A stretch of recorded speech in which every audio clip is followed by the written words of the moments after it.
Emmanuel আজকের বাক্যপাঠ গালাতীয় তার ৬ অধ্যায় ১১ থেকে ১৮ পদ এবং পদগুলোর কিছু মূল বিষয় রয়েছে। ব্যক্তিগত আন্তরিকতা ও গুরুত্ব ১১ পদে পাওয়া যাবে।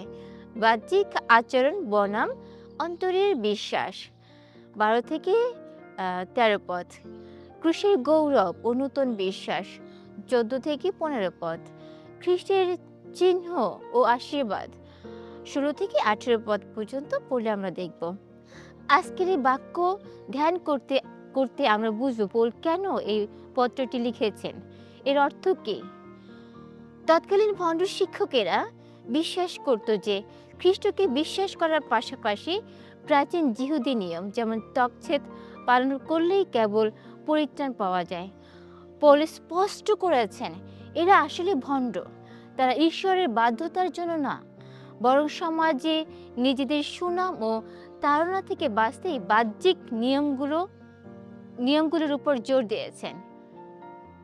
ক্রুশ তৎকালীন রোমীয় সমাজে ছিল অপমান ও লজ্জার প্রতীক, কিন্তু পৌলের কাছে এটি ছিল একমাত্র শ্লাঘা বা গর্বের বিষয়, কারণ ক্রুশে মানবজাতির পাপের জন্য মূল্য চোকানো হয়েছে।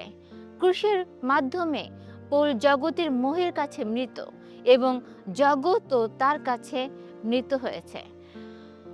পরিত্রাণ কোনো মানুষের নিজস্ব কাজ বা বাহ্যিক আচরণের মধ্য দিয়ে আসে না। এটি ঈশ্বরের অনুগ্রহে মানুষের ভেতরে এক আমূল পরিবর্তন।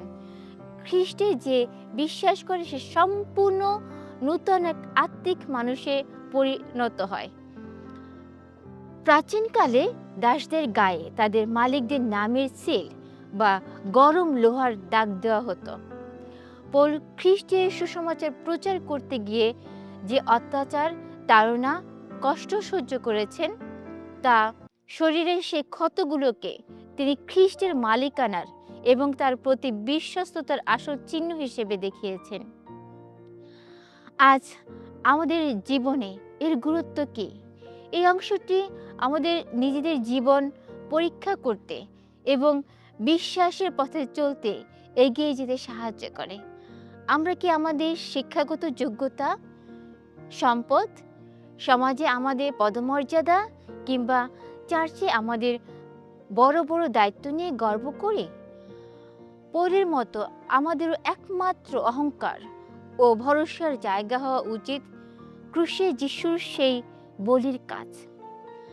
আমরা কি মানুষকে খুশি করতে চাই? ভণ্ড শিক্ষকেরা তাড়নার ভয়ে সত্যকে আপোস করেছিল। আজ আমরা কি সমাজে বা বন্ধুদের মাঝে খ্রিস্টের পরিচয় দিতে লজ্জা পাই বা তাড়নার ভয়ে গুটিয়ে থাকি?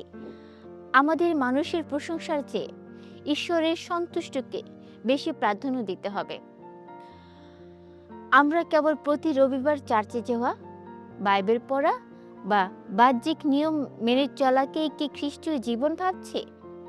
মনে রাখতে হবে, বাহ্যিক আচরণ নয়, খ্রিস্টে আমাদের চরিত্রের পরিবর্তন ও নূতন সৃষ্টি হয় আসল পরীক্ষা।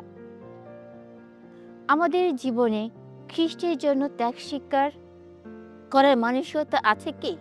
খ্রিস্টের পথে চলতে গিয়ে যদি কখনো উপহাস, ক্ষতি বা কষ্ট সহ্য করতে হয়, তা আনন্দের সাথে বরণ করা উচিত, কারণ তা প্রমাণ করে আমরা খ্রিস্টেরই দাস।